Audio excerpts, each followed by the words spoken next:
In this class we're going to explain how the price of products is determined in the market. We're going to look at different aspects to the market, supply and demand, and see how both of those come together to determine the price. If we place the demand and supply curves on the same diagram, then the axes are the same. On the vertical axis we'll have the price of the product, and on the horizontal axis we have the quantity demanded.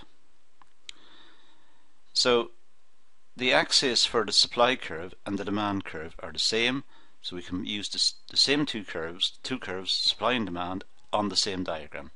This will enable us to determine how the price comes about. So there are the axes. On the vertical we have the price per unit, and on the horizontal the quantity demanded or the quantity supplied per unit of time. In other words, the quantity demanded or supplied per week, per month, per year, or whatever the time period is.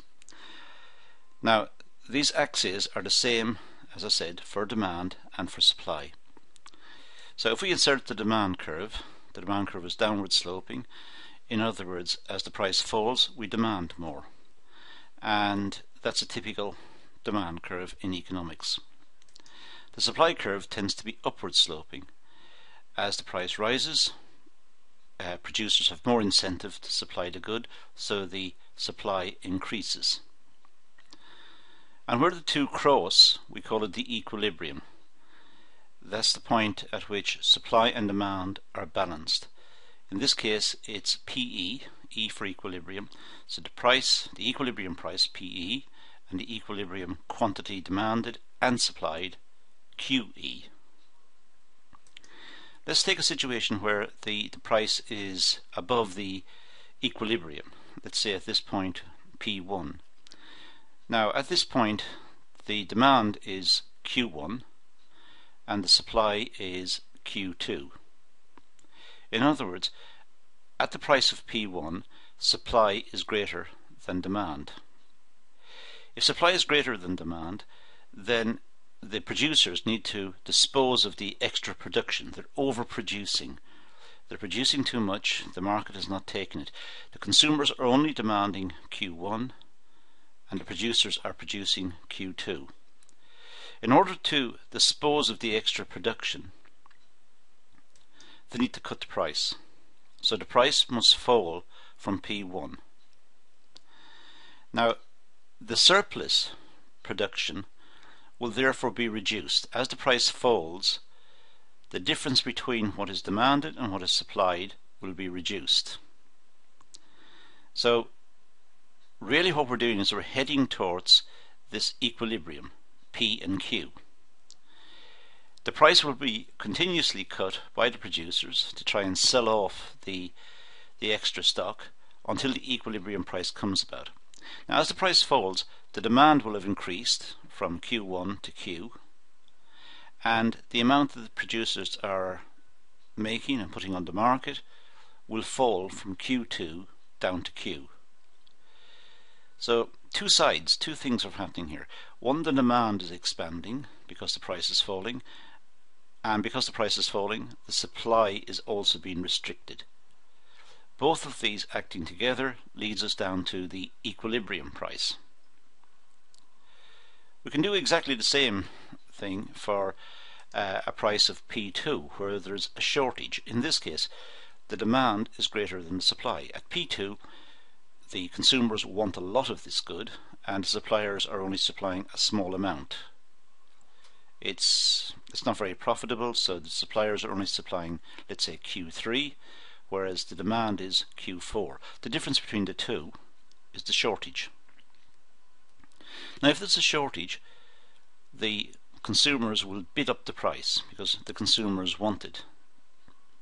So they will bid up the price, and this in effect will lead to, as the price rises, it'll lead to a cutback in demand. As the price rises, the demand will fall, the goods becoming more expensive. But also as the price rises, the supply will increase. Producers will put more on the market because it's more profitable to make this particular product. Again, the whole thing is moving towards the equilibrium. So when we have a surplus or a shortage, forces come into play automatically, pushing the market towards the equilibrium. So surplus is when the price is greater than P, and shortages when the price is below P. When the price is P, we call it the equilibrium. That's the balance point, where the market is exactly balanced. And many people believe that all markets come into equilibrium. There are forces in the markets that push them towards the equilibrium. Of course, at any one moment in time, they may not be in equilibrium, but the forces leading to an equilibrium are always in play. Now, let's see what happens if the demand curve was to shift outwards. Now, this could happen because, for example, income's increased. So people have more income to spend on the good, or because tastes have moved in favour of the good, people want more of it, it's more fashionable. So for whatever reason, the demand curve has moved, in this case, out to the right, out to D1, D1. Now if that's the case, then at the existing equilibrium price of P, there is now an excess demand. It's as if the old demand curve, DD, no longer exists, because the new demand curve, D1, D1, now is in play. So at the price P, there is now excess demand.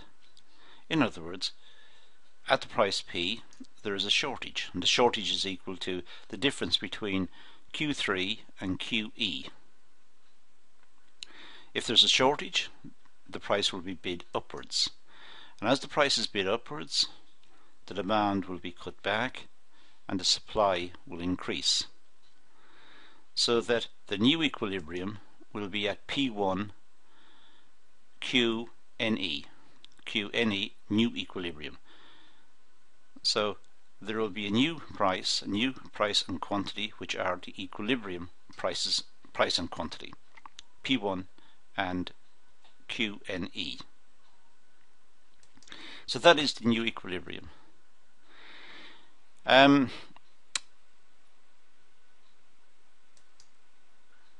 Let's now just have a look at the, in this case, the supply curve has remained constant, demand increases and the price rises, and we have a new equilibrium.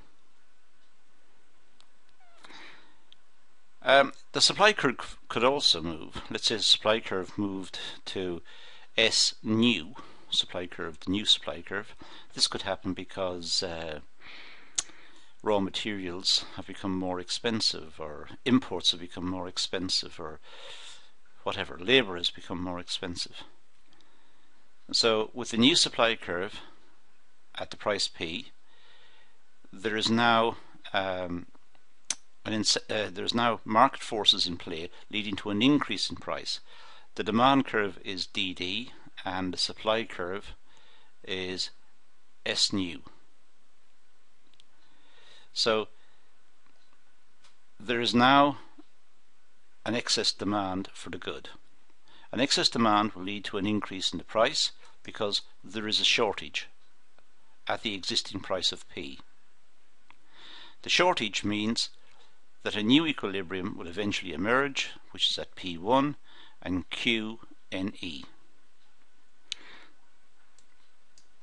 The price has increased and the quantity has been reduced, which makes sense. If the price of raw materials increases, we'd expect the price of the product to increase, and we'd expect less of it to be on the market. We could also use this approach of supply and demand to analyse different pricing policies. For example, let's say that the government said that there was a minimum price, P min, which was equal to there. If that's the case, then the supply curve is greater than the demand at P min, so there's excess supply. for that to be a permanent feature, for P min to be the permanent feature, the new supply curve will have to be S new. In other words, the supply curve would have to shift upwards. If there is a minimum price, then the price would increase from P to P min, and the quantity on the market would be reduced, which again accords with what we would expect. If the government was to set a minimum price for something, there may be less of it available because producers find it more difficult to meet those restrictions. Let's have a look at minimum wages, for example. Here's on the vertical axis the wages per hour, W, and on the horizontal axis, the QT in this case, are hours worked per month. And here's the supply and demand, so we have an equilibrium wage. Now, if the minimum wage is W1, then we are going to have unemployment. The government forces up the wage to W1. The producers will cut back on the number of workers they require, and also more people will want work because now it's more in their interest to work because the wage has gone up. The difference between the number of workers on the market and what the employers want is unemployment. So by increasing the minimum wage, unemployment could result. Okay, so the difference as the wage rises, the precise level of unemployment could be measured by G and E, because the supply is greater than the demand. You could also have a look at a maximum price policy. Let's say the government said no one's allowed to charge more than P1 for a particular good. Now in this case the demand is greater than the supply, so there's going to be excess demand equal to the difference between those 2 points is indicated. So the excess demand is OG minus OE. The price can't rise, so the excess demand remains. And what would probably happen in that case is that there would be a black market for the good. Consumers would buy the product at P1 and then sell it amongst themselves for a higher price, so that a new equilibrium would emerge. And also you might have producers stepping up production to try and to meet the demand as well.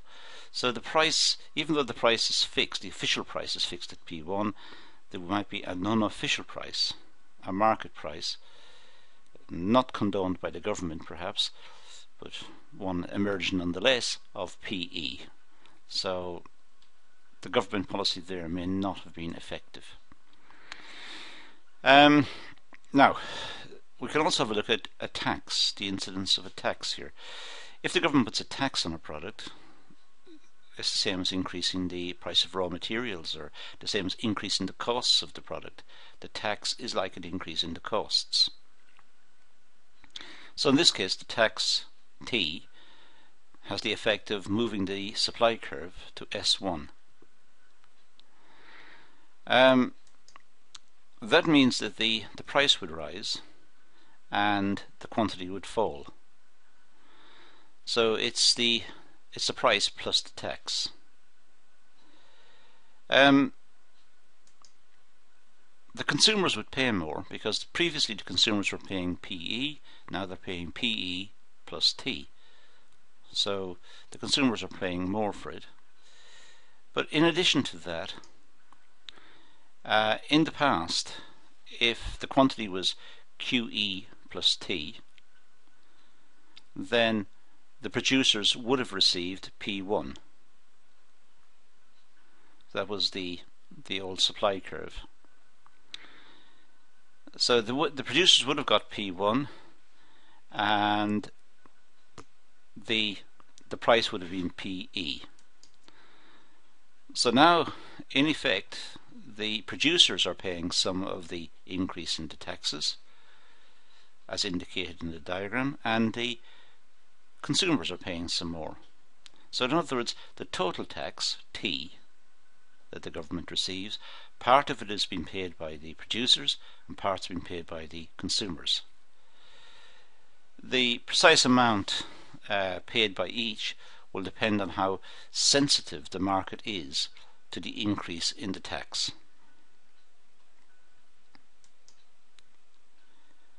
Now let's have a look at an assessment of the market.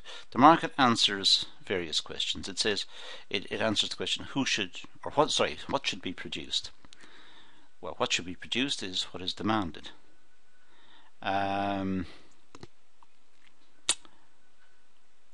So the what should be produced is what is demanded and what is capable of production. And the market solves that automatically. How should it be produced? What technology should be used? Well, the most efficient, the most cost saving. And again, the market will put pressure on the producers to ensure that that's kept at a minimum. So it's argued that the market will lead to efficiency. Next, who should receive the output? Well, this is more contentious. You could say that people who need the product should receive it, but in fact, according to this analysis, it's the people who can afford it will receive it. The people who can't afford it won't receive it. That's the nature of the market. Now, there are some problems with the market system. So let's have a look at those briefly. First of all, the distribution of income over time can change. In other words, some people can become very rich over time and some people can become quite poor. And the market will not correct for this.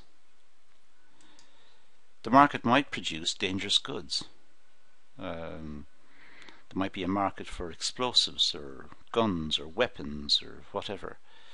So the market would produce it. If there is a demand, the market presumably would just produce it. It might produce undesirable goods, for example drugs or harmful products. If there's a demand, there's an incentive in the market to produce it. It might lead to production, all sorts of production, in a way which ignores health and safety regulations. So workers are working in dangerous environments, all in the interest of keeping costs down and increasing profits. Competition, which is meant to keep the price of the product down, may become less over time as companies buy out each other and merge. And eventually you might only just get one or two companies, or perhaps just one company, which we'd call a monopoly. And if we depend on that product, then that one company could charge a very high price. And finally, there are situations which we call market failure, situations where the market can't produce the good.